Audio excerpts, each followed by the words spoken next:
હવે આજે આપણે જે છે એ પૃથ્વીના ભૂગર્ભનું જ્ઞાન મેળવવા માટેના જે પરોક્ષ સ્ત્રોતો છે એ પરોક્ષ સ્ત્રોતો વિશે આપણે માહિતી મેળવવાના છે અને એની અંદર આગળ ચાલવાના છે. તો ચાલો હવે અહીં ધ્યાન રાખજો. તો આપણો એકમ નંબર જે 3 છે, પૃથ્વીની આંતરિક સંરચના. પૃથ્વીની આંતરિક સંરચના એકમ નંબર 3. બરાબર. તો પૃથ્વી અંગેના જે ભૂગર્ભ વિશેના જ્ઞાન મેળવવાના મુખ્ય 2 સ્ત્રોતો છે એને હું લખતો નથી. હવે સીધા આપણે વાત કરીએ છીએ પરોક્ષ સ્ત્રોતની અંદર જ તે. તો જો તો પરોક્ષ સ્ત્રોત જે છે, પરોક્ષ સ્ત્રોત, તો પરોક્ષ સ્ત્રોતની આપણે યાદી ફરી વખત કરી લઈએ. એમાં એક છે ઘનતા, બીજું છે તાપમાન, એવી જ રીતે ત્રીજું હતું ઉલ્કાઓ. આની અંદર ક્રમ આડાવાળા થઈ જાય તો ચાલશે. બરાબર. એવી જ રીતે આવે છે દબાણ, એવી જ રીતે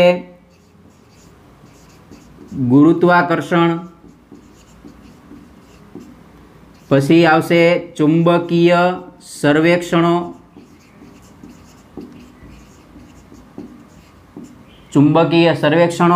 અને છેલ્લું છે ભૂકંપીય મોજાઓ. તો આ જે છે એને આપણે પરોક્ષ સ્ત્રોત તરીકે ઓળખીએ છીએ.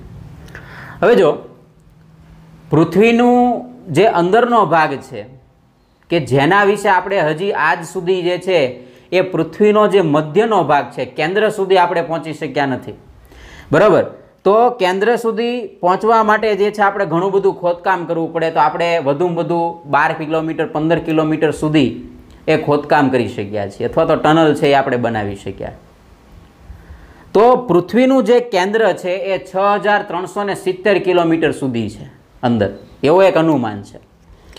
તમે વિચારજો કે આ જે પૃથ્વીનું આટલું ઊંડું જે કેન્દ્ર છે એ કેન્દ્ર તરફ જો જવામાં આવે તો આપણને એના વિશે માહિતી મળે, પણ હાલની ટેકનોલોજી એવી નથી કે આપણે એના વિશે માહિતી મેળવી શકીએ.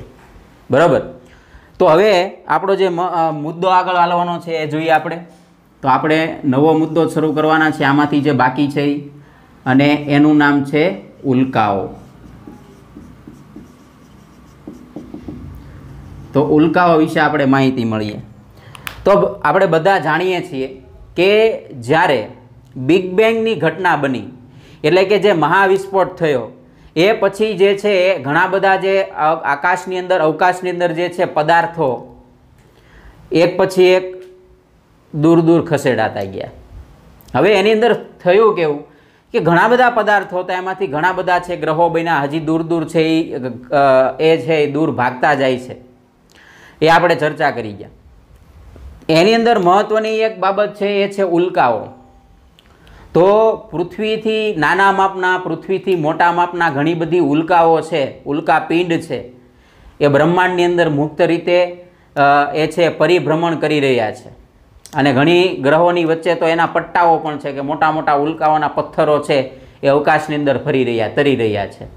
હવે થશે શું કે ઘણી વખત પૃથ્વીના ગુરુત્વાકર્ષણ બળના અંદરમાં જો આવી જાય તો એ છે પૃથ્વી તરફ છે ખેંચાય છે, અને પૃથ્વીનું વાતાવરણ સાથે જે છે એનું ઘર્ષણ થાય છે અને એ સળગી ઉઠે છે.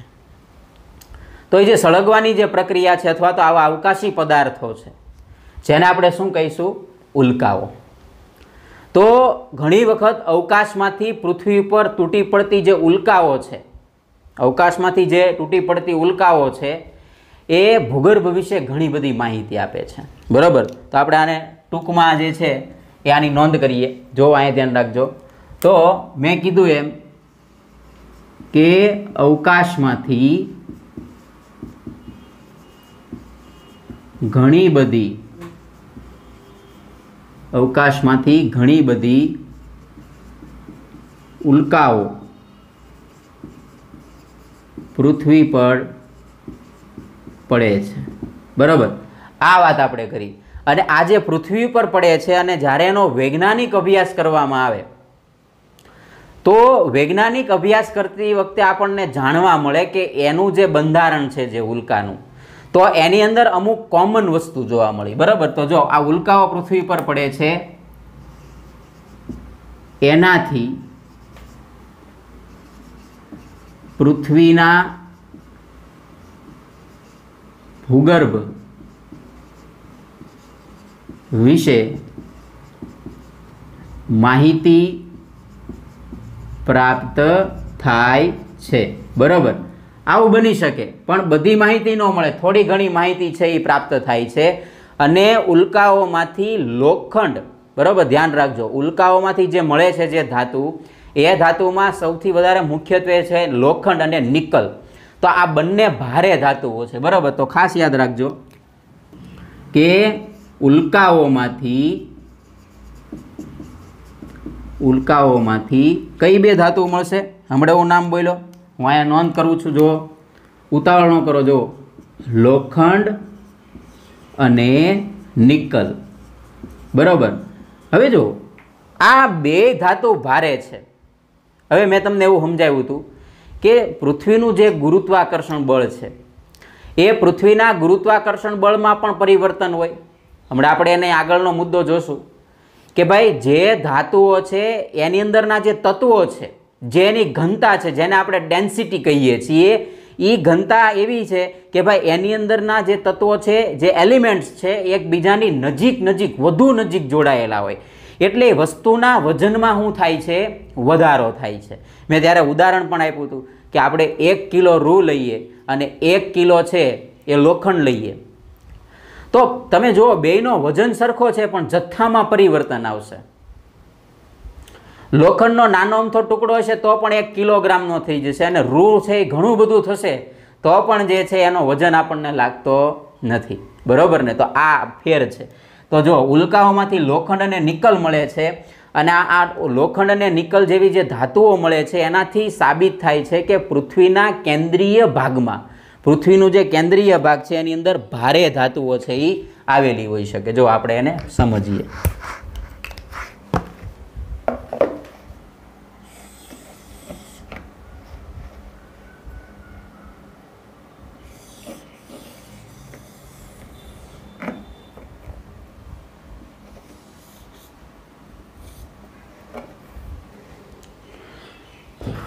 જો તો આ જે છે એ આપણી પૃથ્વી છે, અને બરોબર આ મધ્યની અંદર એટલે કે સેન્ટરમાં, કે જેને આપણે ભૂગર્ભનું મુખ્ય કેન્દ્ર કહીએ છીએ, તો આ મુખ્ય જે કેન્દ્ર છે, બરાબર, આ જે મુખ્ય કેન્દ્ર છે એની આજુબાજુ જે છે ને આવી ભારે ધાતુ હોય છે, એવો આપણે જાણી શકીએ, થોડોક અંદાજો લગાડી શકીએ. કેમ? તો કે ઉલ્કાઓના અભ્યાસ ઉપરથી આપણને આવું તથ્ય મળ્યું. એવું જરૂરી નથી કે દરેક ઉલ્કાઓની અંદર આવું બને. ઉલ્કા કયા ક્ષેત્રમાંથી આવી છે એ પણ ડિપેન્ડ કરે છે. ઉલ્કા છે એ કેટલી વિશાળ હતી એ પણ બહુ જરૂરી બાબત છે. પણ મોટા ભાગે એવું જોવા મળે કે લોખંડ અને નિકલ જે છે એ સૌથી વધારે પ્રમાણમાં હોય. હવે તમે વિચારો કે આના ઉપરથી આપણે અંદાજો લગાડી શકીએ કે અહીં ભારે ધાતુઓનો જથ્થો હશે. અને સીધી વસ્તુ છે કે જેમ ઉલ્કા છે સૌર પરિવારનું સભ્ય છે, એમ પૃથ્વી પણ સૌર પરિવારનું સભ્ય જ છે. સીધી વસ્તુ છે, બરાબર. તો આ વાતથી ઉલ્કાની જે પરોક્ષ સ્ત્રોત તરીકે આપણે એને સમજીએ છીએ. ચાલો, હવે આ ઉલ્કાઓ વિશે ચર્ચા કરી. હવે એની પછીનો મુદ્દો લઈએ, ગુરુત્વાકર્ષણ. બહુ સમજવા જેવો મુદ્દો છે મિત્રો, ધ્યાન રાખજો.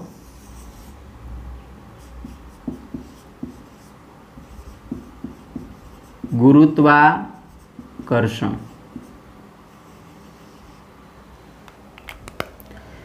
હવે આપણે બધા જાણીએ છીએ, જોજો સમજવા જેવો પોઈન્ટ છે કે આ જે છે એ આખી આપણે પૃથ્વી છે એ દોરી નાખી એક સાધનની મદદથી. હવે આ તમે બધા જાણો છો કે આ જે છે ને એને કહેશું આપણે નોર્થ પોલ, અને આને કહેશું આપણે સાઉથ પોલ. એટલે કે આ ઉત્તર ગોળાર્ધ છે અને આ દક્ષિણ ગોળાર્ધ છે. તો તમે ચુંબકના જ્યારે બે છેડા જોવો છો તો ત્યારે પણ તમને એવું જોવા મળે છે, એક બાજુ N અને એક બાજુ S છે એ લખેલો જોવા મળે. તો ઉત્તર દિશા છે એ મુખ્ય દિશા છે, આપણે કાંઈ માની શકીએ. આ બે ધ્રુવો છે પૃથ્વીના. હવે જો પૃથ્વીના જે આ કેન્દ્ર છે, બરોબર, આ પૃથ્વીના બરોબર કેન્દ્રમાંથી જે પસાર થાય, પૃથ્વીના મધ્ય, પૃથ્વીના કેન્દ્રમાંથી જે પસાર થાય અને પૃથ્વીને બે સરખા ભાગમાં વહેંચે. આ પૃથ્વીનો મધ્ય ભાગ છે, પૃથ્વીના બે સરખા ભાગમાં આને વહેંચે, બરોબર. હવે જો કે આ પૃથ્વીને બે સરખા ભાગમાં વહેંચે છે, બરોબર, મધ્યમાંથી પસાર થાય છે, તો આને આપણે નામ આપેલું છે ગુજરાતીમાં વિષુવવૃત્ત. વિષુવવૃત્ત અથવા તો ભૂમધ્ય રેખા આવું પણ કહેવાય છે. ભૂમધ્ય રેખા છે, આ બરોબર સેન્ટરમાં છે.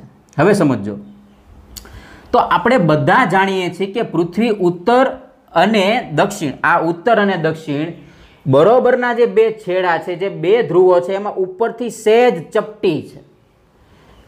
સમજો, સમજવાનો પ્રયત્ન કરજો. જો તો આ ઉપરથી પૃથ્વી અને આ જે ભાગ છે, એટલે કે ઉત્તર અને દક્ષિણ, એ બે ઉપરથી ચપટા છે. હવે સમજો, જો હું અહીંથી કેન્દ્ર તરફ જાઉં, આ હું કેન્દ્ર તરફ આવ્યો. હવે વિચારજો કે ચલો આપણી પાસે એવી ટેકનોલોજી હાલ પૂરતી નથી, પણ તમે એવું વિચારી નાખો કે તમારી કંપનીએ છે એક એવું મશીન બનાવી નાખ્યું કે જે પૃથ્વીના અંદરના ભાગમાં છેદ કરી શકે. ચાલો વિચારી લો, અત્યારે છેદ કરીએ છીએ. સમજો, હવે તમે કેન્દ્ર તરફ જેમ જેમ આવતા જશો, એટલે હું સમજાવવા એવું માંગુ છું કે આ જે બે ભાગો છે ત્યાંથી કેન્દ્ર તરફ ઝડપથી પહોંચાશે. જોજો, આ બે ભાગો છે ત્યાંથી ઝડપથી પહોંચાશે. જ્યારે આ બે બાજુથી જો ખોદકામ કરવામાં આવે તો આ બાજુથી સમય લાગશે. કેમ? વિચારો. સિમ્પલ વસ્તુ છે કે આ બાજુના જે બે ભાગો છે, આને આપણે પૂર્વ ગોળાર્ધ કહીએ છીએ, આને આપણે પશ્ચિમ કહીએ છીએ, બરોબર. તો આ પૂર્વ છે, આ પશ્ચિમ છે. આ બે બંને બાજુ પૃથ્વીનો ઘેરાવો વધુ છે. પૃથ્વીનો ઘેરાવો એટલે પૃથ્વીનું માપ બહુ મોટું છે, એટલે આ બાજુથી કેન્દ્ર તરફ આવતા સમય લાગે. હવે સિમ્પલ વસ્તુ સમજો કે જો આ કેન્દ્ર તરફ આવતા એને સમય લાગશે, તો સીધી વસ્તુ જુઓ કે જ્યારે પૃથ્વીના ઉત્તર ભાગ કે પૃથ્વીના દક્ષિણ ભાગ, આ બંને ધ્રુવો ઉપર ગુરુત્વાકર્ષણ બળ, જોજો આ બંને ધ્રુવો, કોઈ વ્યક્તિ છે, આ આપણે એક વ્યક્તિ દોરી નાખીએ,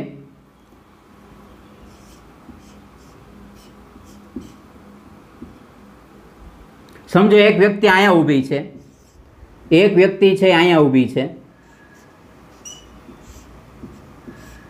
સમજો આ ઉત્તર ધ્રુવ છે અને આ દક્ષિણ ધ્રુવ છે. તો અહીંયા જે છે ગુરુત્વાકર્ષણ બળ ઉત્તર ધ્રુવમાં વધુ લાગશે, એમ દક્ષિણ ધ્રુવમાં પણ વધુ લાગશે. કોની સરખામણીએ? તો આ જે ભૂમધ્ય રેખા છે ને, આ બે વધારે નજીક છે. પૃથ્વીનું આ જે કેન્દ્ર છે, બરોબર મધ્યનું કેન્દ્ર છે, એ મધ્યનું કેન્દ્ર આ બેથી નજીક છે. પૃથ્વી ચપટી છે એટલા માટે, બેથી નજીક છે એટલે અહીંયા ગુરુત્વાકર્ષણ બળ વધારે લાગશે.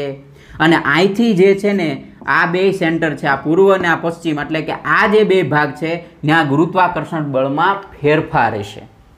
સમજાય છે કે નહીં? બરોબર. હવે આવું કેમ થયું? તો આપણે બધા જાણીએ છીએ કે પૃથ્વીનો જે મધ્ય ભાગ છે, એ મધ્ય ભાગની અંદર જે કાંઈ ધાતુઓ છે, એ ધાતુઓનું વિતરણ અસમાન રીતે થયેલું છે. ક્યાં કેટલા જથ્થામાં ધાતુ છે એવું ક્યાંય ફિક્સ નથી, એવું ક્યાંય નક્કી નથી. પૃથ્વીનું બંધારણ જ્યારે બન્યું ત્યારે એ પૃથ્વીના બંધારણ બનતી વખતે એવું કાંઈ ફિક્સ નહોતું કે અહીંયા આ ભાઈ આટલું જ લોખંડ નાખો, અહીંયા જે છે આટલા ટન જ તે છે ચાંદી નાખો, અહીંયા આટલું જ સોનું નાખો, એવું ફિક્સ નથી. સમજાય છે? એટલે જ્યાં જ્યાં ધાતુઓનો, હવે સીધી સિમ્પલ વસ્તુ સમજો કે જ્યાં આવી ભારે ધાતુઓ, ચલો વિચારી લો લોખંડ અને નિકલ, આ જે બે ભારે ધાતુઓ, આના સિવાય પણ ઘણી બધી ભારે ધાતુઓ છે. આ ધાતુઓ છે એ ભારે ધાતુઓ છે, જ્યાં જેનો જથ્થો વધુ ત્યાં ગુરુત્વાકર્ષણ બળ વધારે. તો પૃથ્વીના જે ભાગો છે એ ભાગો ઉપર ગુરુત્વાકર્ષણ બળ अलग अलग छे ए लागे छे। आवुं बनी शके। पण तमने खास याद राखवानुं छे के विषुववृत्त जे छे भूमध्य रेखा आ जे विषुववृत्त छे जे पृथ्वीने उत्तर अने दक्षिण बे भागमां वहेंचे छे, बे भागमां वहेंचे छे। ई बे वच्चे जे छे ने ए गुरुत्वाकर्षण बळ छे विषुववृत्तमां ओछुं लागशे, ज्यारे आ बेमां गुरुत्वाकर्षण बळ वधु लागशे। आ खास याद राखवानुं। बरोबर समजाय छे एक वात। तो आ गुरुत्वाकर्षण बळनो, तो आ गुरुत्वाकर्षण बळ उपर आधारित आपणे एवुं कही शकीए के अहींया जे छे बळ वधारे लागे छे अने आ बे बळो वच्चे तफावत छे आपणने ચોખ્ખો અને સ્પષ્ટ છે એ સમજાય છે। તો આ વાત થઈ ગુરુત્વાકર્ષણ। પૃથ્વીના બંને ધ્રુવો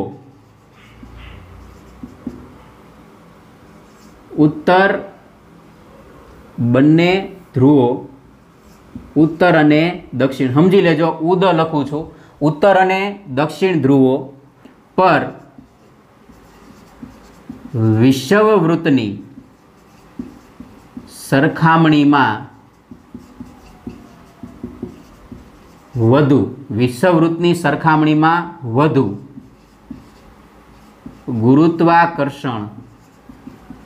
गुरुत्वाकर्षण बळ लागे। समझाई गयुं? सिंपल वस्तु है, मैं समझावी रीते। चालो तो आ बे पॉइंट थई गया आपड़ा एना विशेना। हवे आगळ चालीए तो आपणे एनी पछीना पॉइंट तरफ वधीए। हवेनो जे महत्वनो मुद्दो छे ए मुद्दा पर आपणे पाछा चर्चा करीए। जो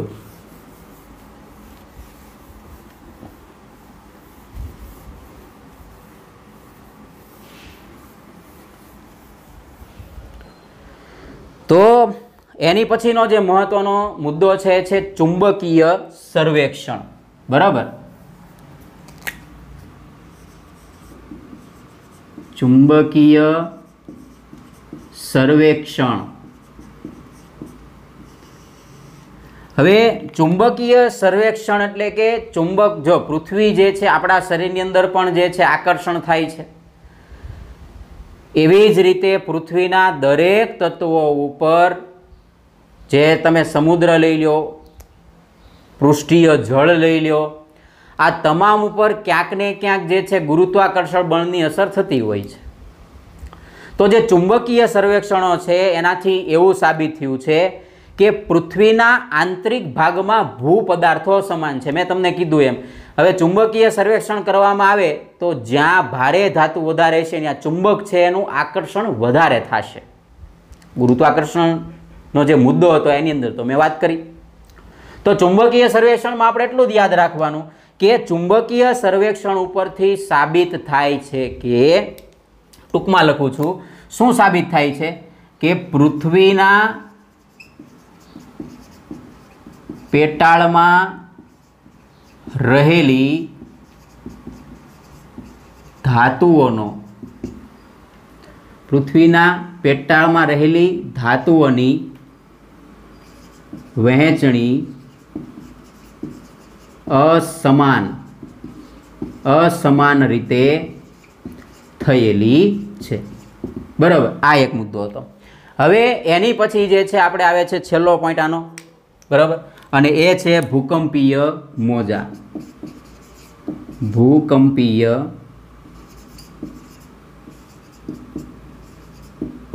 मोजा। हवे जो आ बहु महत्वनो मुद्दो छे। हवे सामान्य रीते आपणे एवुं आपणने समजाणुं होय अथवा तो एवुं आपणने कीधुं होय, आपणे पाछुं एक साधन लेवुं पड़शे, पाछुं दौरवुं पड़शे। अहींया ध्यान राखजो।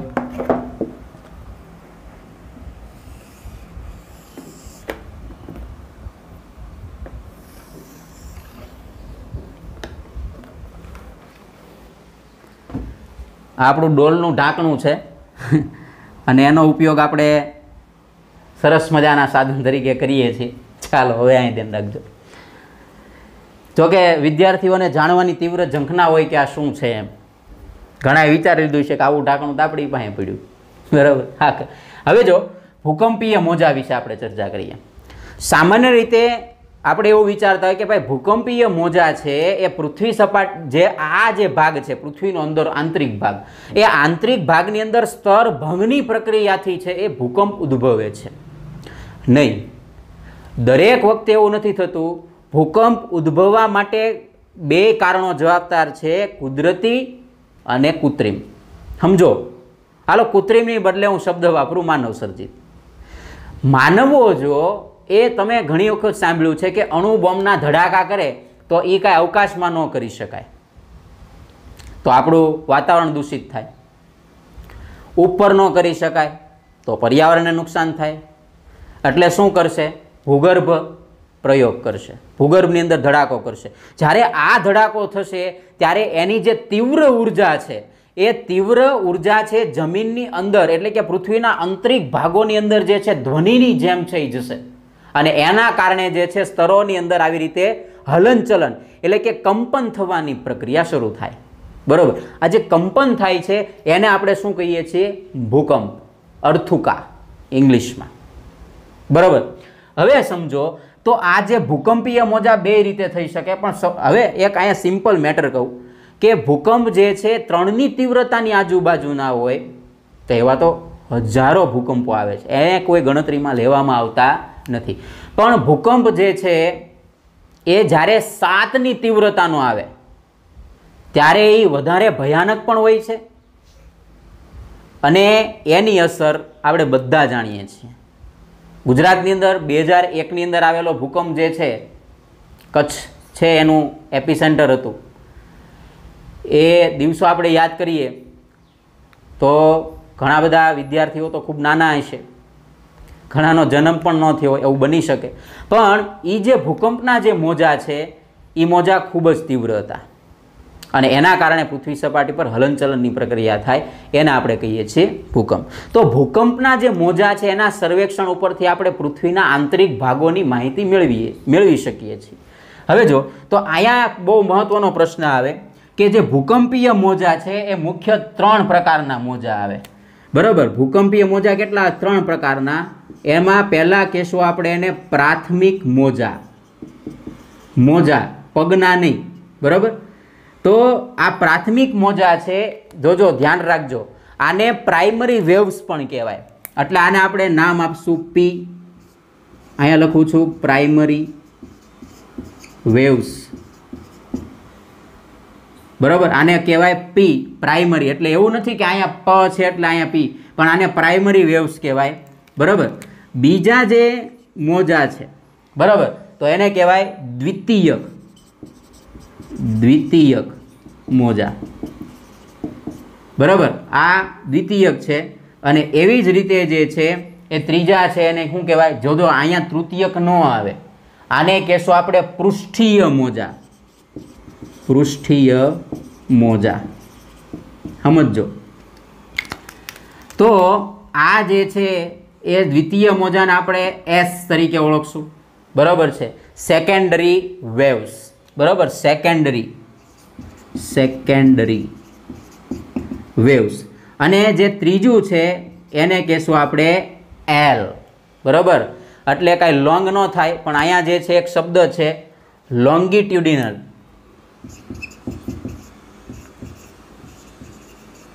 લોંગિટ્યુડિનલ વેવ્સ. તો આ જે છે પૃથ્વીના જે ભૂકંપ છે તો ભૂકંપના મુખ્ય 3 મોજા હોય. હવે તમને અહીંથી સવાલ પૂછાય, જો અહીંયા આવ્યું, જો ધ્યાન રાખજો. તો સૌથી ભયાનક મોજા અથવા તો જે સૌથી વધારે હાનિકારક મોજા કયા છે? તો હાનિકારક મોજા છે ને પૃષ્ઠીય મોજા કહેવાય. પૃષ્ઠ એટલે શું થાય? સપાટી. શું થાય? સપાટી.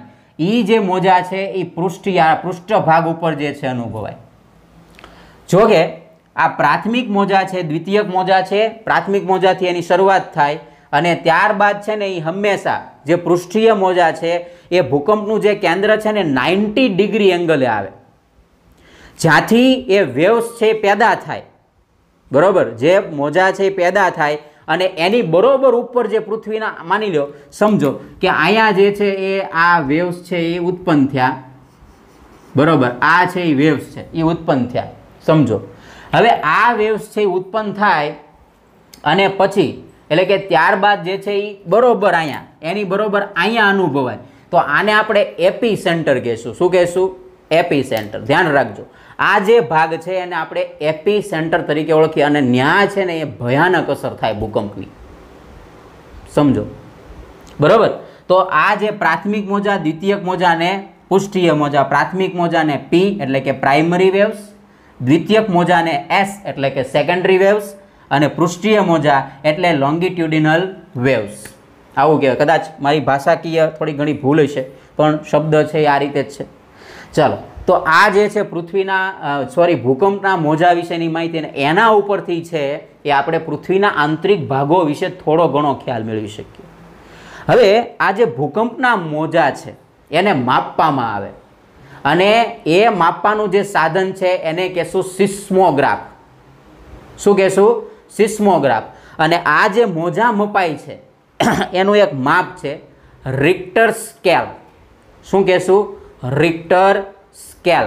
એમાં છે એ મોજા માપવામાં આવે છે અને આવા જે છે એનું ચિહ્ન હોય છે. આ રીતે ભૂકંપ કેટલી તીવ્રતાનો છે એના ઉપર આધાર રાખે હાર્ટબીટ પણ આવા હોય ને બરાબર. તો જો આ રીતે જે છે એ વેવ્સ છે એ માપવામાં આવતા હોય. હવે આ જે માહિતી છે માહિતીના આધારે જોજો, ધ્યાન રાખજો, આ જે ભૂકંપની માહિતી છે એ ભૂકંપની માહિતીને આધારે અહીંયા ધ્યાન રાખજો, ભૂકંપની માહિતીને આધારે પૃથ્વી સપાટી, જો આ જે ભાગ છે એ બાહ્ય ભાગ છે, આ જે છે એ કેન્દ્રનો ભાગ થયો બરાબર. એટલે કે આ પૃથ્વી સપાટી થઈ, આ પૃથ્વી સપાટી છે. આ માહિતીને આધારે ધ્યાન રાખજો, ભૂકંપીય મોજાની માહિતીને આધારે પૃથ્વી સપાટીથી કેન્દ્ર સુધી, ધ્યાન રાખજો, પૃથ્વી સપાટીથી કેન્દ્ર સુધી બરાબર. આને 3 ભાગમાં વહેંચવામાં આવે છે. કેટલા ભાગમાં? 3 ભાગમાં આની માહિતીને આધારે. તો આ જે પહેલો ભાગ છે, પહેલો એને આપણે કહીશું મૃદાવરણ, ગામ આખાને ખબર હોય બરાબર છે. બીજો જે ભાગ છે એને કહીશું આપણે મિશ્રાવરણ, અહીંયા મિશ્રાવરણ, મિશ્રાવરણ. અને જે ત્રીજો ભાગ છે એને કહેશું આપણે, આ જે ભાગ છે આ ભાગ, તો એને કહેશું આપણે ભૂગર્ભ. તો આ નંબર 3 ઉપર છે બરાબર. હવે પાછી વધારે મજા આવી ગઈ ભૂગોળ વેતાઓને, વધારે માહિતી મળી. તો આ જે ભૂગર્ભ છે ને એના પાછા 2 ભાગ પડે છે, બાહ્ય અને આંતરિક બરાબર. સીધી વસ્તુ, સિમ્પલ સમજાઈ જાય એવી. તો ભૂગર્ભના કેટલા ભાગ પડે? તો ભૂગર્ભના પાછા 2 ભાગ પડે. એકને કહીશું આપણે બાહ્ય ભૂગર્ભ અને બીજાને આપણે કહીશું આંતરિક ભૂગર્ભ. સમજાઈ ગયું બરાબર. ચાલો, તો જો ફરી વખત કે ભૂકંપીય મોજાની માહિતીને આધારે પૃથ્વી છે, પૃથ્વી સપાટીના કેન્દ્રથી લઈને તો એના 3 ભાગ પાડવામાં આવ્યા છે. એક પહેલું મૃદાવરણ, બીજું મિશ્રાવરણ અને ત્રીજું ભૂગર્ભ. અને ભૂગર્ભના 2 ભાગ પડ્યા, બાહ્ય ભૂગર્ભ અને આંતરિક ભૂગર્ભ. તો અહીંયા આપણો જે એકમનો મહત્વનો ટોપિક હતો પરોક્ષ સ્ત્રોત, પૃથ્વીના ભૂગર્ભ વિશે માહિતી મેળવવાના મુખ્ય 2 સ્ત્રોતો વિશે આપણે ટોપિકમાં પૂરી ચર્ચા કરી. હવે પછી પાછા આપણે નેક્સ્ટ લેક્ચરમાં મળશું. અને હા, અમે છે આજે કેપ પહેરી છે એનું કારણ પણ ઘણા મિત્રો ઉત્સુક છે, શું થયું છે? કાંઈ થયું નથી, થોડીક ધાર્મિક વિધિ હતી, એ વિધિ છે એ પૂર્ણ કરી એટલા માટે છે મેં કેપ છે એ ચડાવી રાખી છે. એટલે તમે ખોટું ટેન્શન ન લેતા. બીજું, ટાઈમ ટેબલના વિશે ઘણા બધા વિદ્યાર્થીઓ પૂછે છે, ટૂંક સમયમાં ટાઈમ ટેબલ આવશે. બીજી એક બહુ મહત્ત્વની વાત છે, વારાઘડીએ કોમેન્ટ આવે છે કે તમે સાહેબ બ્લુ પ્રિન્ટ આપો. મિત્રો, હજી સરકારે પોતાનું કોઈ સ્ટેન્ડ નક્કી કર્યું નથી કે ભાઈ કેટલા પાઠ લેવાના છે, શું છે, કેટલું સ્કીપ થવાનું છે. તો એ તમામ બાબતો છે એ આવનારા લેક્ચરોમાં હું કહેતો રહીશ. અને જ્યારે પરીક્ષા જાહેર થશે એ પહેલાં હું તમને 100% ચોક્કસ કહી દઈશ, ભરોસો રાખજો. તમારો બધાનો ખૂબ ખૂબ આભાર. હવે પછીના નેક્સ્ટ લેક્ચરમાં મળશું.